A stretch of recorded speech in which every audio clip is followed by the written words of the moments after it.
Hello again, this is Doc with the Lost in Sydney Changeling the Lost 2nd Edition server. We are in part 2 now of our intro, our Welcome to Sydney video series. Part 2 of 3. This video is going to be dealing with basic character creation. Now, again, if you've watched the first video, like I said, I am not a professional YouTuber, so I am just doing this as a way to help out. I'm sorry if the video quality is kind of crappy. I'm just, again, putting these together. It's kind of something that I'm doing to help speed things along, to maybe answer some questions once you come to the server. As you've hopefully already seen the first video in this series, there are certain rules that we do have. We ask that you adhere to them. They can be found on our server, okay, on the on the welcome server. That was our general chat there. The welcome channel in the server rules, player bill of rights, and then we ask that you read the story so far so you kind of know what's going on. This will be updated frequently as things change in the canon that we are building on our server. Okay, so when you are ready to start building a character, you're like, you know what, it's time. I've talked with some people. I have an idea. I've gotten my hands on the books that I need, which really Changeling the Lost 2nd Edition is the main one you need. Okay, Changeling the Lost 2nd Edition. We'll go back to show you what that cover looks like again. Go all the way back to the beginning if my computer will cooperate. There we go. You can get this on like Drive-Thru RPG or something like that. Okay, get yourself a copy of this. You're going to be using it quite frequently. The PDF one is nice. I do like to have a handheld copy because I'm old school, but this is nice because if you have it up on your computer or whatever, and you're like, man, I'm the character creation. Okay, boom, you click the button, you go right to character creation. So just a quick recap of what we talked about before, which is we have an allowed material. This is a living board, meaning that it will change as new things come out and other things we decide either we're not going to use or whatever. So make sure you check this out so you can see what books we allow, right? The main one here is still this Changeling the Lost 2nd Edition. Everything else we can kind of help guide you through if you need to, but you are permitted to use the Chronicles of Darkness Revised Storytelling Edition system book. That's the main system for Chronicles of Darkness. Hurt Locker is a very, very good resource. The Oak, Ash, and Thorn Companion. All right, so there's these, and you can find these on, like I said, like on Drive-Thru RPG or whatever. I'm not sponsored by them or anything. That's the most common place people go for stuff like this. We do have a list of permitted seemings and kiths. We'll be going over those shortly, so make sure you're looking at that. Character sheet, like I said, when you come onto the server, you click this button. It'll bring up a character sheet. And then we ask you to go ahead and click the make a copy. You're going to want to have a Google Drive, a free Google Drive, when you do this, because number one, it's a handy place to keep all your stuff together for one server. Okay, that's number one. Number two, we need a way to be able to access your sheet when you upload it for us to take a look at. Okay, and the best way to do that is to have it on a Google Drive, so that way we can both access it and see changes that are made. Because every week, if you're actively playing, you're going to be adding things to your sheet, like beats and experience and so on and so forth, and we want to be able to see those things that are going on as well. Okay, we being the storytellers. So we're going to assume you've went through the first video and you've made your copy of the master sheet. You can change this to whatever you want. In my case, we're going to call this, or we're going to name my character Ollie Strauss. Okay, then I'm going to put like this. I'm going to put Lost in Sydney so I know what he's from. And that way, on my Google Drive, I know that's that character sheet. That's just me doing it. I'm not saying my way is the only way to do things, but there it is. As a matter of fact, when I go through the character creation, you might talk to other people, even other storytellers here on the server, and they might be like, that's not how I do it. Just trying to give you some basics and to set you up for success. So, page 1 of our form. Right, it says step 1 concept. Choose a concept, come up with 3 aspirations and a character backstory. So if you are new to this type of a storyteller interactive process, if you're coming from Dungeons and Dragons, or you've never played a role-playing game, a tabletop role-playing game before, I would like to recommend that you make a backstory first. Get an idea of who you want your character to be before you start trying to put dots in attributes and so on. This is going to greatly help guide you through the rest of the process. If you try to build someone and then make a story later based on something you have in your head, it can get a little muddy. Okay, I'm not saying you can't, but I'm not smart enough to do that myself, so I don't do it. So what I generally do is I will go to character background and I will come up with an idea. So for Ollie Strauss, we're just going to make this up. I'm not going to type out a whole background, but we're going to say for Ollie Strauss, he was born in the 1920s. In the late 1940s, after World War II, he was born in the early 1920s in Australia. In the 1940s, after the war, he was a mechanic, like an auto mechanic, and he was taken by the Fae. He was working on this beautiful car came in. This beautiful Rolls Royce came into his shop one day where he was working, and he was working on that car. And there was the man that drove the car was very strange and had very striking features. And the more they were talking, and Ollie was talking about how he had this love of mechanical things and working with his hands, and how he loved to do it, and he had this passion for it. The man kept listening as Ollie was working on the car, and then when the man left, he said, "You want to take a ride with me in the car? I mean, you just fixed it, and it's this beautiful Rolls Royce, and it's kind of custom, as you've noticed. You want to take it for a ride with me?" And he said, "Yeah, let's go test drive it." And Ollie was never seen again. Okay, and then so many years later, we'll call it 65, 70 years later, Ollie pops back up in Sydney. He doesn't look a day older. Everyone he knew in his life has passed away. Or is elderly now, and Ollie is a changed man. So in some in good ways, but mostly in emotionally damaged ways. And he is not fresh out of the hedge, as we would say.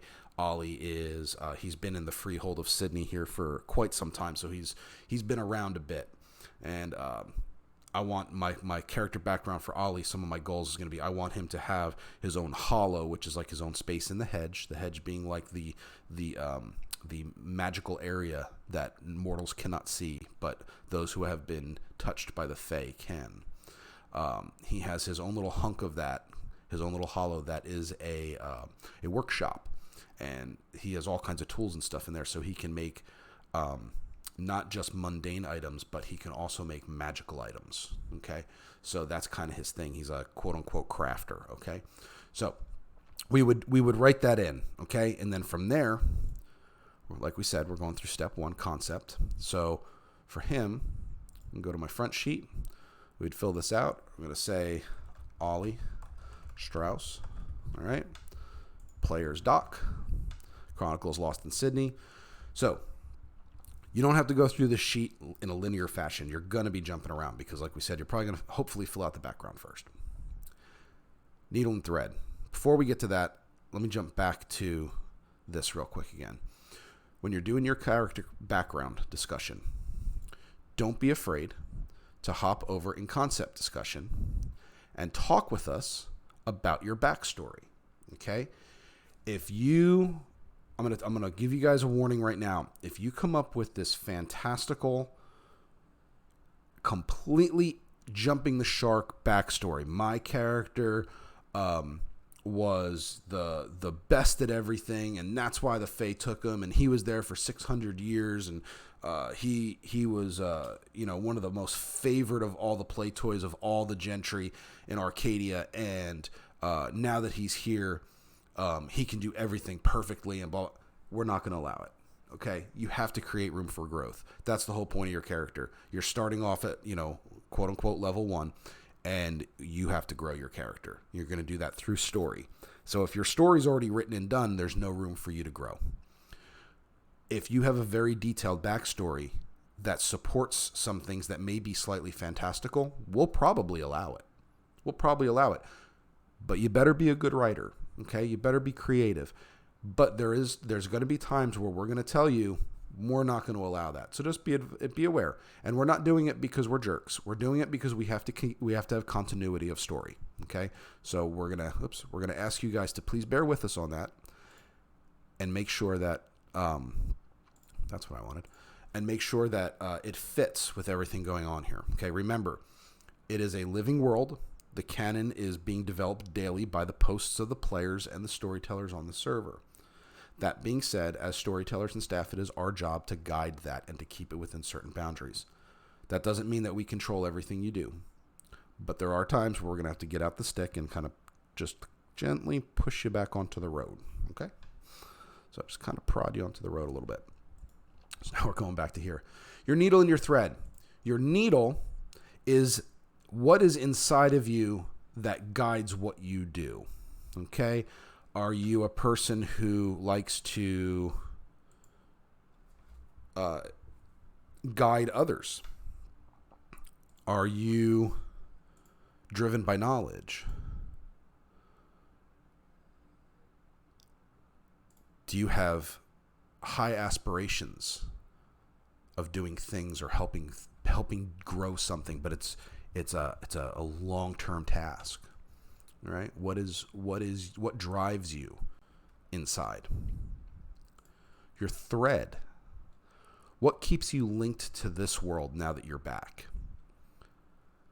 Have you dealt with the issues that have gone on through your durance? That durance being when you were kidnapped and held by the Fae as a plaything? Or are you still angry? Do you have family, either blood family or now the new family that you've met at the Freehold?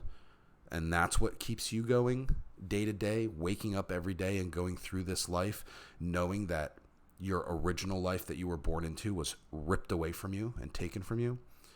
Is there someone in your life that that keeps you sane, that keeps you here and anchored? Is there something or someone that you absolutely loathe and you have a drive to continue on just to spite that person? Do you do it simply because of honor? What is your motivation? Okay? And put family for this. Concept. Concept is a freeform thing. This is your let's call it your character class. What is it that you are? When somebody says in the United States, when we meet people, we generally ask what they do for a living. Okay, that's a loose idea of concept. So for Ollie, because I said he's going to be a crafter, but more particular, he wants to make the Freehold bigger and better and stronger, and just overall just progress within the Freehold itself. So I'm going to call him a Freehold architect. So if now you can kind of see after that little backstory we did how it's fitting together, okay? So he's a visionary. His idea is Sydney becoming one of the greatest freeholds that the Lost have ever seen on this planet. What drives him? His family. But his original family, his blood family, is pretty much, they've either passed on or they've advanced to an age that they've lost him. He died in 47 to them. He is not going back to them and saying, here I am and I can't explain to you why I've never aged. But his family are those in the Freehold. He looks at the young ones coming out of the durance as his nieces and nephews that he needs to care for and make sure that they're okay. And the ones that have been around for a while, they're his brothers and sisters. Those are the ones that he does this for them. He does this for them. And his concept is the Freehold architect because he wants to build that, right? So that's his vision too. So it all kind of starts tying together, right?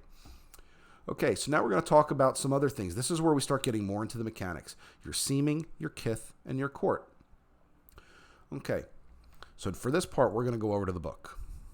Okay, we're going to go to your seeming. A character's seeming forms from what happened to her in Arcadia, how she escaped it, and how, or how she approaches the world now. This cannot change once play starts.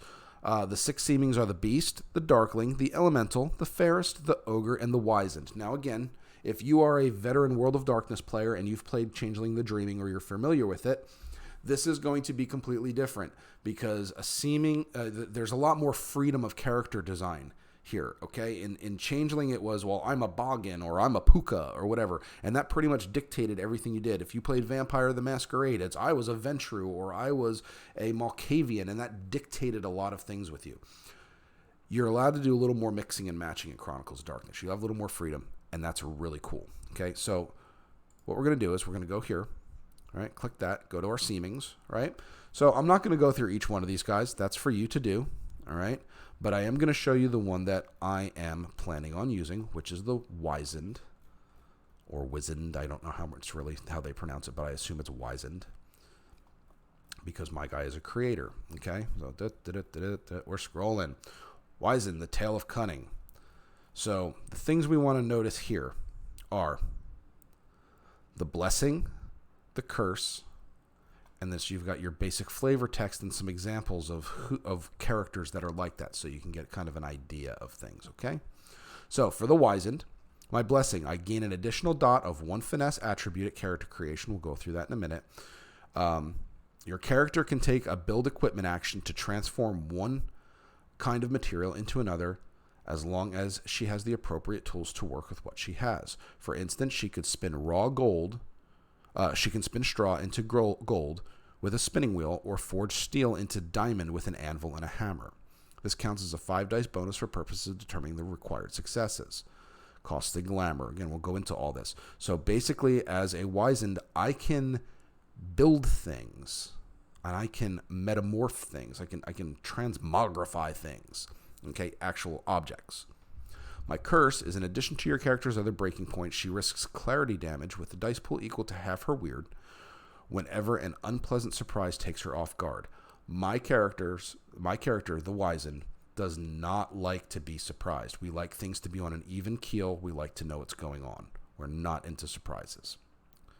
And my regalia, which is my school of magical abilities, we'll call it if you've never worked with this stuff before, is jewels, and we'll go into that here in a bit. Okay? So, we're going to go with the wizened. Now, as we said before, Worlds of Wonder, that's where I need to be. Thank you. Little bookmarks.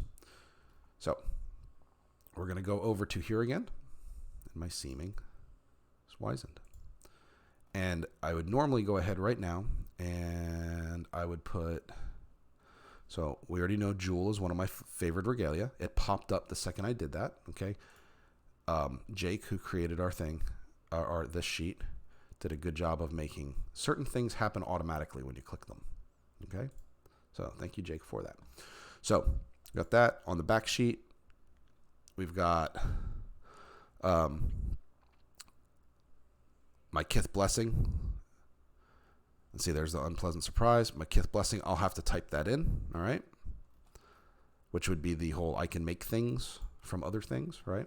And you can see how much of a benefit that would be. Like, oh man, you can take straw with a spinning wheel and make gold? That's fantastic. Yeah, I know, right? Don't have to worry about money.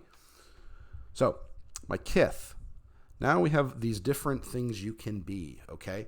This kind of helps narrow you down a little bit more to what it is that you focus on in your changeling life. I'm not going to go through all of them. So we have these. And my guy, for the sake of this, is going to be an artist. Okay? Now, when we go back over to the guide, went through concept, we went through seaming, now we're going to go to Kith. And, I get a free point and stuff when it comes to being a wizened. I'll get an extra finesse point when we do character creation. We'll get to that in a little bit because we're not doing dots yet. With my Kith, it's going to be, what am I? What am I going to do? So we'll go over here and we'll find, sometimes this is a little hard to navigate, but that's okay. Kiths, here we go. And we're going to go to artist because that's what I decided I'm going to be. So with the artist, an artist, this isn't somebody who paints or plays music. It's anyone who creates something, okay? So, my Kith blessing is I can choose either crafts or expression. When the artist uses a specialty for art for that skill, achieving 3 successes counts as an exceptional success. So my character is automatically going to be better, and I'm going to choose crafts, not expression, because my guy isn't a performer. He's a creator. So when he's working within crafts, for his specialty, which we'll get to that as well, he doesn't need 5 successes to get an exceptional. He needs 3. Tools of the trade. A good artist is never without her tools. She can spend a point of glamour for her player to gain a bonus dice equal to her weird to a maximum of +5 on a crafts or expression roll Expression roll once her specialties pertaining to the creating art. All the necessarily implements of her craft manifest around her for a scene. So if you remember when I was talking about the wizened, as long as I have the proper tools to build something, I can transmogrify it, right? So with this ability, my Kith ability, Tools of the Trade, not only can I make some awesome stuff, but by spending a glamour point, I can make my tools appear. So I could be in an alleyway and decide I really need some money, and I can make a basic tools appear so that I can start crafting a piece of junk metal that's on near a dumpster. I can start pounding on that with a hammer and anvil, which will mysteriously appear for me, and I can turn that into diamonds or a rare metal. Okay, so can do some cool stuff. I don't want to say it's the options are limitless, but you've got a lot of leeway to do things like that. Okay, so that was just one example. So we did that there. Go back over to here. We got artist, court, spring, summer, autumn, winter, or courtless. Okay, your court determines what your character's political outlook is. Okay. So you'll be able to go through your courts as well. They are here. Okay. And you can go through and decide which one you want to be. Each one has a different focus. And as we move throughout the year, the actual seasons in Sydney, Australia will determine which court is in session and in power. So there will be 4 courts per year. And different things happen with the story depending on who's there. They have different monarchs, a king or queen. They have different knights. They have, as with a K, knight. They have different abilities and different things, and things happen differently during those seasons. That's very Fey. Okay, that's very Fey if you know your lore. So I'm not going to go through those. Like I said, that's for you to go through. But my guy is going to be from the summer court. Okay, he likes to prepare for war. That's his thing. He's always preparing for the Fae to come back and try to steal him or his friends. Okay, now we're going to get into putting down some dots. Okay, so we're at the creations. We've done this. We'll talk about the aspirations in a little bit. Attributes. All right. So I get to pick from these 3 categories. I'm going to pick a primary, a secondary, and a tertiary, and that's how many points you get. Okay. Now, when you do the dots, you got to make sure that you're paying attention to what they do. We really don't want people doing what we call min-maxing, okay? We don't want people min-maxing. What that means is we don't want you taking a few abilities and trying to make them super duper abilities. Try to spread out a little bit. This is a good little guide too. That's right in there on page, whatever page that is right there. So 93. It's on page 93. There are descriptions of things in this book that you can go through for your different, your concepts and your needles and your threads. We will talk about touchstones in a little bit. But you have all this stuff in here, why you do it. And sometimes the Onyx Path books are laid out a little wonky. I'm going to warn you. That's why you end up going back to this a lot. Okay. Like even their index isn't the greatest. Okay, it is not like the old White Wolf books, which had excellent indexes to look things up really quick. And that's why I'm going to recommend whenever you're building your characters, if you're putting something in that's from the book, like a contract, we'll get to that. But it directly relates back to some rules that you'll probably have to refer to. Put the page number on your character sheet. It'll make it much easier for you. So 1 means you're pretty much below average. 2 is like an average person. 3 is exceptional. 4 is amazing. And 5 is you're in the top of the mortals with that thing. Okay. So for instance, for my guy, you've got kind of social things over here. You've got physical things and you've got mental things. Okay. It's laid out differently than the old World of Darkness stuff. So, how I usually do it is like, just as an example.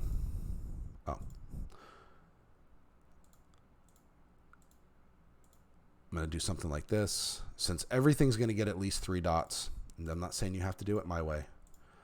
I do this because I don't like having ones on my character. Okay, ones mean they're deficient in something, and that really has to be, to me, has to be story based. Okay, so I don't like it. So I've got at least 3 dots in something. Now I'm going to choose, well, what would I have 4 dots in for my secondary category? And I'd say, let's see here. I'd say my guy, finesse wise,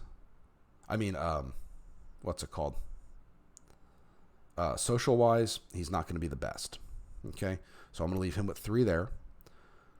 Intelligence is going to be my primary, so I'm going to put my physical as my secondary. So I'm going to get an extra dot somewhere here.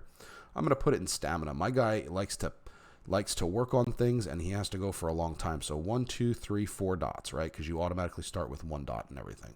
So that's his 4. Here's his 3. Here's his 4, and now I get 5 dots over here. So I get to put 2 more. So I'm going to go with resolve, and I'm going to go with intelligence. All right, so 1, 2, 3, 4, 5. You see that? Now, if you remember, I also get an extra finesse, either wits, dexterity, or manipulation, because of my seeming. Okay, they said I get an extra finesse dot. So for this one, I'm going to put it in. I'm going to put it in dexterity, actually. You can just put it in your lowest one if you wanted, so then you're technically 4, 4, 5. But in this one, I'm going to be 5, 5, 4. So I'm going to put it there. So I got my extra dot. I'm putting it in dex. Okay. And then usually what I would do is I would go ahead and note that somewhere on my character sheet, like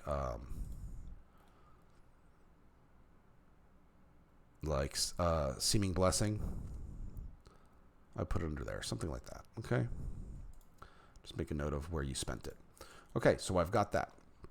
Now we've got our skills. There are descriptions of all the skills in the books, what each dot kind of gets you.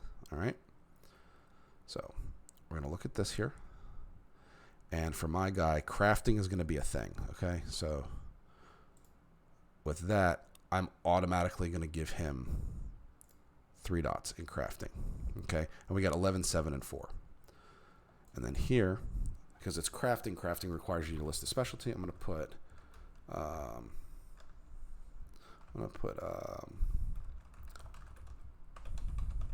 auto mechanics.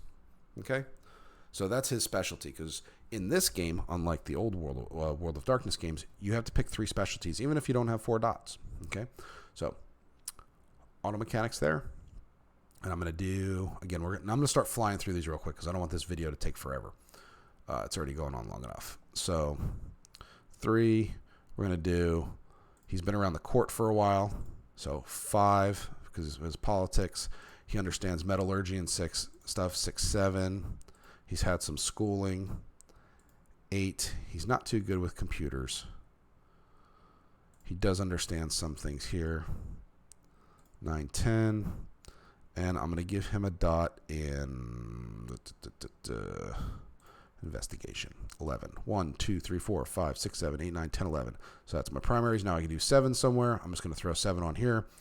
He does a lot of pounding on things with being a crafter. He's done some blacksmithing, so 2 dots there. He's a decent. He knows which way to throw a punch. He was an auto mechanic. I'm going to give him 2 dots there, so I'm at 5. So we get 2 more dots. I'm going to say he's never really used firearms. I'm going to give him a dot in stealth and a dot in survival. As a matter of fact, I'm going to go ahead and I'm going to drop this. I'm going to drop this down by 1, and I'm going to give him a dot in weaponry as well. Okay. I'm going to come back and look at my specializations there in a minute. I think, actually, you know what? One of his specializations for drive is going to be motorcycles. So there's that. And then down here, we get, as you saw, 4 points. So we're going to do, I'm going to give him a point in intimidation because he's grumpy. I'm going to give him a dot in subterfuge. He escaped the durance, so he's able to lie his way out of something. We'll give him a dot in streetwise and a dot in empathy. Okay, so, And we're also going to do, for his last specialization, I'm going to go here. I'm going to put court politics. So it's just flavor stuff with the specializations, guys. Just flavor stuff. And that helps because if you start doing an action that results to that, you can get some bonuses. Okay. All right. So we've got our skills fleshed out, right? Merits. I'm going to come over to the merits. This is where, again, you start fleshing out your character more. This is not like the old World of Darkness where you have merits and flaws. You get 10 points of merits. See, it kind of put me in a place that I didn't want. And that's what I'm saying. Sometimes this stuff it gets a little wonky.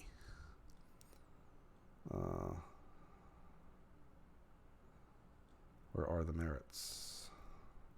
See, it set it back there, but then you've got to come over here to actually find the merits. It's kind of silly. Okay. So always check the Discord first before doing merits. See if there's anything that has been banned by the staff. If it hasn't, then you can come through here. So style merits and whatnot. So as I was saying before, Ollie is going to be a crafter. As such, I'm going to spend the majority of his stuff on his hollow and his workshop. So I'm going to come over here. Let me find it.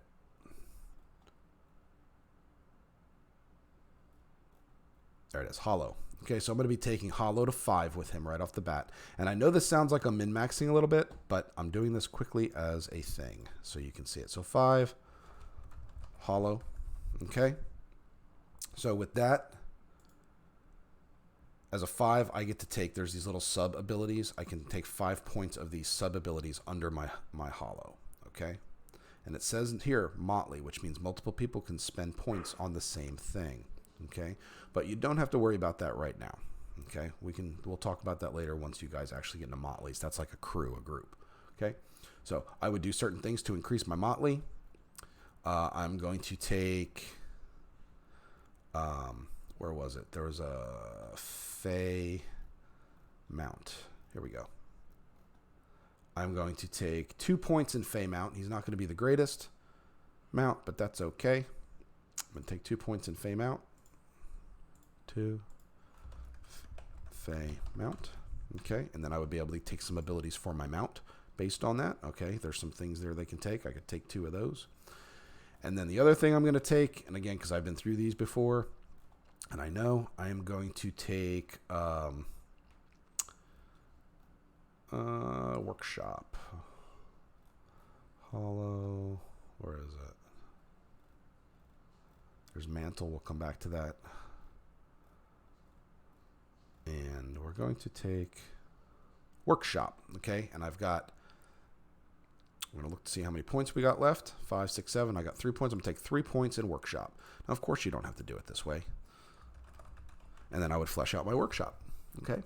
I also get, because I'm part of the summer court, if you remember, I get mantle at 1. So I would put mantle, summer, and I keep that at 1. Okay. And you can look that up for yourself what that does. But that's 10 points plus my 1 for my court, which is what the book allows. Okay. Now, favorite regalia, we're going to get into that right now. That's the magical schools, so to speak. Jewel I get because of who I am, what we chose earlier, right? We chose that with the wizened. And I'm going to take the other one. You can hear my dogs barking in the background. For the other one, I am going to take, I think it's going to be shield. But you can come to the book, go to your table of contents, and then you will find contracts, wonders and terrors. You guys are probably like, dude, it's right there. How did you miss that? And that's the problem, is I always have a problem finding stuff in here. Okay, contracts. Okay, so you are able to take 4 commons and 2 royals, and at least 2 of your commons must be from your favored regalia.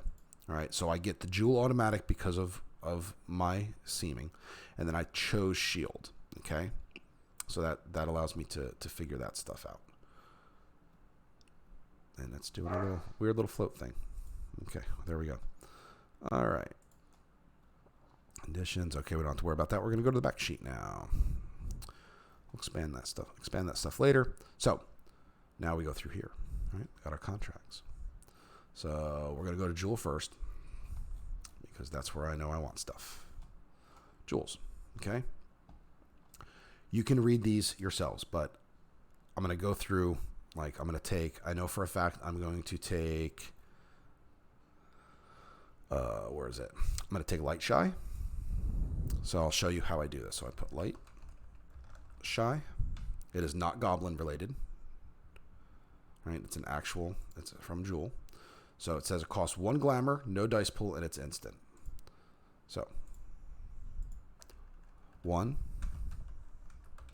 NA instant. Does it give me a duration? If I take aggressive action. So I'm going to put action dependent. All right. The loophole is important because this is how you get out of spending glamour. Okay. So if you look on here, it'll say loophole. The changeling stands unmoving in darkness or deep shadows for 1 minute. So stand, unmove. It just can be basic right now because here's the thing. Over here in seeming benefit, I'm going to put page 133. So that gives me a reference and my storyteller a reference if they got to check it. And then I look over here and look at that, wizened. Can invoke this contract on an object. So I don't not necessarily do it on myself. I could do it on objects as well. So that being said, I come back to here, can cast on objects as well. So I'll just put that in there like that. Okay. I know that bleeds over, but the page 133 is the key thing. So that way we can refer to it as we need to. So that's one of my 4 commons. And then I would take 2 royals. And they have to, at least 2 of these. The royals have, I'm pretty sure the royals have to be from my chosen. So, and they have to come from either, for me, Jewels, Shield, or Summer. Okay, there's Summer contracts as well. But, so I take 2 there. I got 1 there, rather. I can take 3 more commons. Some of them can be Goblin contracts. I want you guys to understand taking Goblin contracts can be dangerous because every time you use it, you have to pay a price. And that can get really wonky. That's where the whole let's make a deal comes into play. All right. It might be something simple. It might be something that'll come back and bite you in the ass later. So be careful with using the Goblin contracts. Okay. Doesn't mean don't use them.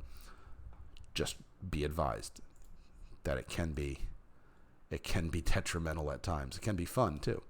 Okay. So we're going to assume we went ahead and filled that out. So we've chosen our skill specialties. We've chosen our skills. We've chosen our attributes. We've got our concepts done, except for the aspirations. I'm going to talk about those in 1 second. And then there's the other stuff we add as necessary. So let's go back to the aspirations. Okay, aspirations are goals. What I recommend is that you have, well, first of all, you have to keep the goals pretty specific and achievable. Okay. So for him, his goals are going to be, I'm going to do a short term, a medium term, and a long term. Because as you accomplish these, you gain beats toward experience points. That's how you advance your character. So for me, I look at it as I want a weekly, I want a monthly, and I want a long one. Something like that. So I'm going to put, for my weekly, it's going to be craft a exceptional weapon for a freeholder. Okay. This week I want to do that. I want to craft a weapon for a freeholder that is exceptional. That I can do that in 1 week. That's not a problem. My medium term goal is going to be craft and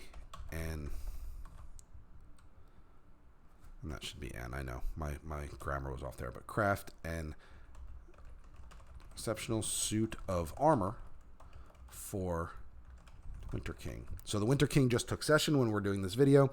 I want to craft him an exceptional suit of armor. It's probably going to take me a few weeks to do it because I'm going to need multiple successes, and I'm going to need to go source material in the hedge and so on and so forth. So I'm going to make that as a medium goal. And for his long-term goal, it is going to be increase the defense and size of the freehold by 2. Now, I know that's a weird thing, like 2. What does 2 mean? The way that I look at it is, if I can, working with the storytellers, if I can say that I've grown I've made the freehold jump in size from like a 1 to a 2, like size-wise, if we were to put it on a scale, then that is a long-term goal for him. And that can take months, and it'll take multiple people helping with it. That would be creating buildings, expanding workshops, adding to the defenses against the huntsmen and wild incursions, making sure we have a stable trod. I can go through a whole thing with that, but that is kind of his thing. He is, remember, we went through concept. He is a freehold architect. So that's kind of his thing, right? Frailties we don't need to do right now because my guy is weird 1. If we went up from there, we would need some extra frailties other than what we already have based on our seeming and our kith and so on, based on our character creation. Touchstones. Touchstones are something that anchor you to this world, okay? This is a very subjective area. There are some things in here that guide you through it. Let me find it. Touchstones. Here we go. Page 98. And it talks about some things that they can be, okay? Touchstones are things that keep you anchored to this world, okay? What are the things that pretty much usually mortal in nature or born of the mortal world?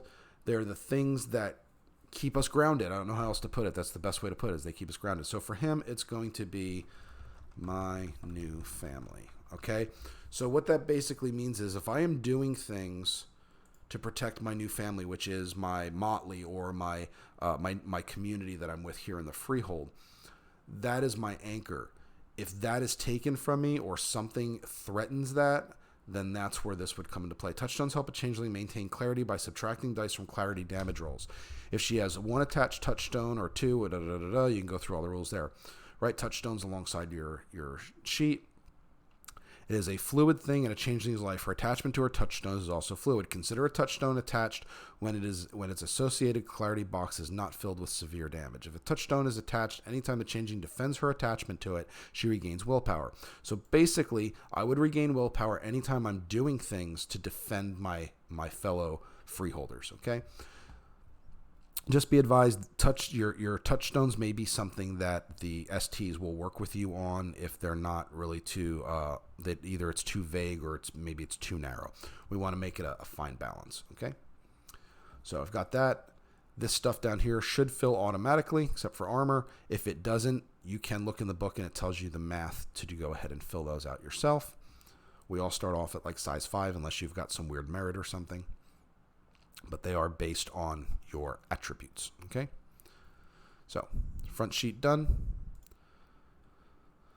Filling out your touchstone was done. Your weird, again, unless you're taking something to increase your weird, which makes you more of the hedge, okay? Everyone starts off at 1, but you can do things to make that higher. It comes with benefits and drawbacks. Frailties is associated with that. Second flavor in Regalia, we already talked about that. I chose shield. We figured out contracts.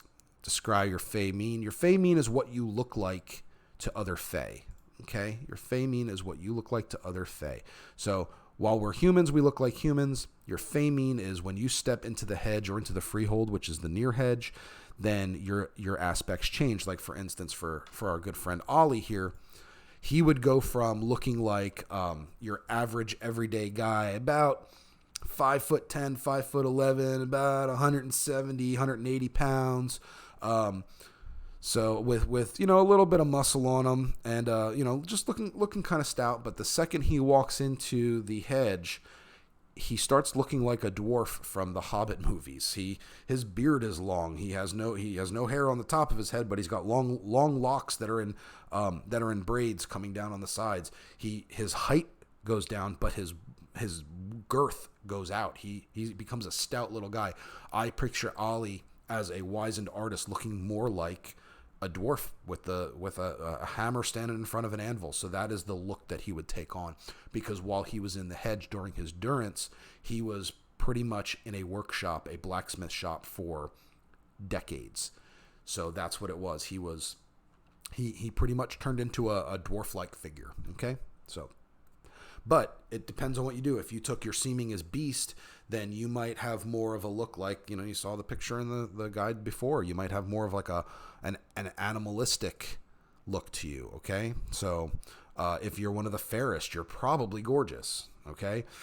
So that it all depends on what you do and how you want to write your character. It doesn't mean you have to make it like that, but that's kind of the guide you go by, right? Darklings, they've got kind of a different aspect to them as well.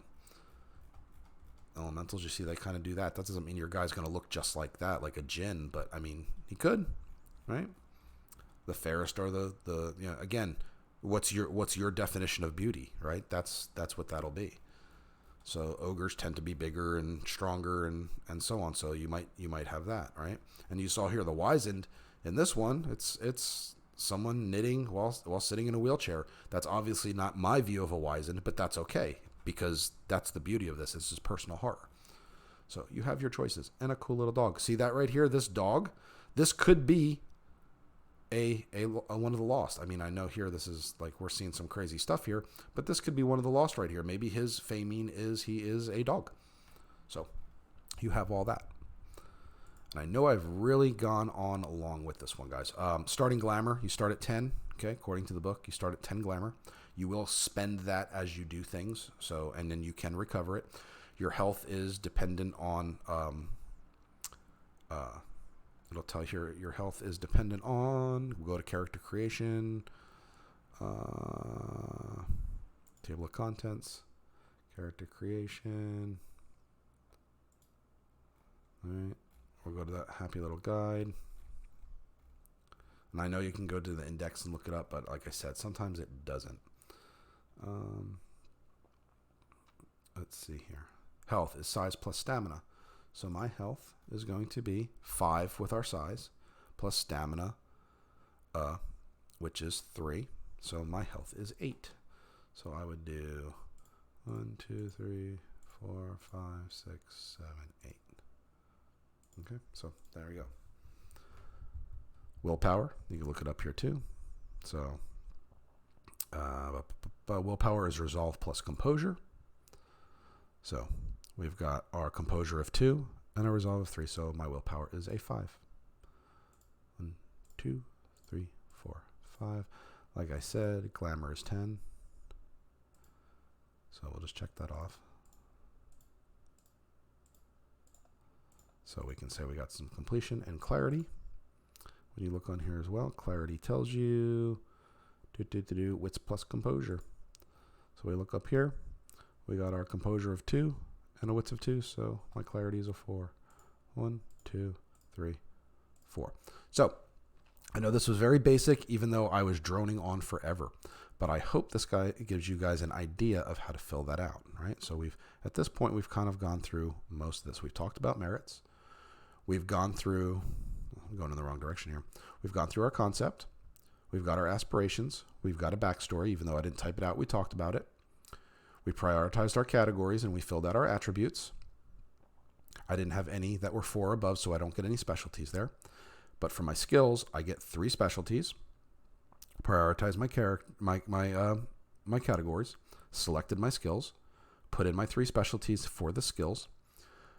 We chose my seeming, right? That was wizened. My kith, which is artist. Court, which was summer. Needle, which was visionary. Thread, which was family. Touchstone, which was my new family. My weird is a 1. No frailties because my weird is only a 1. Secondary favorite Regalia. I got jewels for being part of the wizened, and then I took shield as my second. I filled out a contract. I didn't do all of them, but I showed you how that works when we discussed goblin contracts briefly. We'll go into those in depth in another video. Described my famine. Like I said, my guy looks kind of like a fantasy dwarf when he is in the hedge or in the near hedge, like the freehold. We added our merits. Remember, I took 5 dots in my hollow, so I have a big hunk of hollow that's mine that I can invite others into. But that also means I may have to defend it at some point. I didn't spend any on weird. And then we get the mantle for free. I got mantle 1 for summer. The free dot with that. Step 7 advantages. We put our willpower in. We put our clarity in. Our size is automatically at 5 unless we have a merit that changes that. Defense is automatically put in for us on there, but there's the formula. Health is in there. We put that in. Speed was put in automatically, but there's the formula. And initiative modifiers was put in automatically, but there's the formula. So at this point, my character sheet, when it's all filled out, would be ready for submission. The description, this is what you look like, okay? And you should really do both your what I look like in the real world as well as my Famine here. Fill this stuff out. Your motley you don't have to worry about yet. You can put character art if you want to. Commonly carried items. Any notes that you want to put in, like here's what I spent my finesse point on because I got that extra finesse point. Things like that. This sheet here, this is our experience tracker. Okay. This is where you will put in what you're spending your points on and when you gain points. Okay. This is what that page is for. So there you go. There's that. And Jake was even nice enough to build in a cheat sheet for us to tell us extended actions, willpower, instant actions, reflective actions, permutations. Look at that. How initiative works. What a great guy. He put a bunch of stuff in there, right? So guys, we just built Ollie Strauss. I know that was very basic and it is not completely filled out, but like I said, I didn't want to bore you guys doing all that. But there it is. Remember, if you have questions, all you got to do is pop over into concept discussion or into your private channel, and we can talk to you there. When you are ready to start talking about your character or to submit your character sheet for initial review, it doesn't have to be 100% complete because we're probably going to be talking to you about things.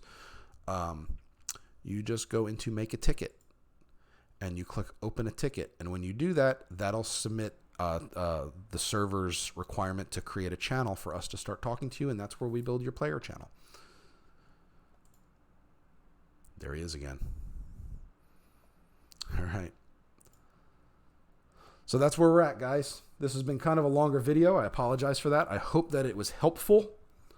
I hope it cleared some things up. If you are still confused, if you're a player coming over from Dreaming and you're still confused about the whole setting, I'm going to do a video on that. I'm going to do a little compare contrast here as soon as I get time to do a video to discuss the differences between the two and why you really can't think of them as linked between Dreaming and Lost. Okay, this is a completely different thing. Chronicles of Darkness is completely different.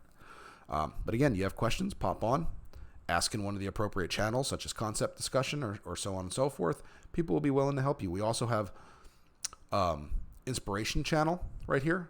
Okay, so these are movies and books and things that we have said, you know what, these are really good, and this kind of fits the Changeling the Lost vibe. So you can get some ideas in there as well. Babadook, you may actually meet Babadook when you play on the Lost in Sydney server. I'm not going to say who that is, but there is possibly an NPC that is similar to the Babadook. So, all right, so that's that. Again, apologize for the length and rambling of this video, but if you guys have any questions, feel free to reach out. In the meantime, enjoy making your character. We are glad to have you here on Lost in Sydney, and let's go ahead and have some fun. Thanks.